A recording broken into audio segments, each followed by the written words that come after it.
Hi, I'm Tom Mulaney. I'm here today demoing the Google Sheets Explorer tool. Now, this is just a spreadsheet of data. Knicks wins 21st century. The Explorer tool used to be right here in the bottom right. Oh, if I click this, will that show it? No, that's the side panel of connected apps.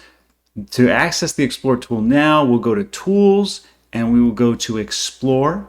And there you will get wonderful insights about your data. You can generate the average regular season wins, bottom five, right? It will give you some charts. Now, a line graph for basketball team season wins is not great.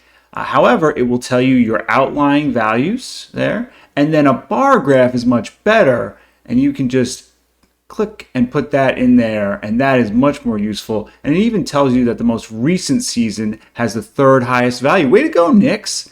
And again, it does that here at the same time. And of course, you can edit this chart to make it a little bit more useful.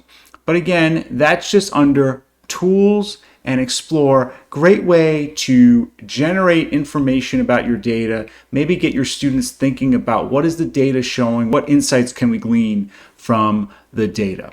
If you have any questions about this, please comment below or tweet me at Tom E. Mulaney. Please like, share, and subscribe. Thank you so much for watching.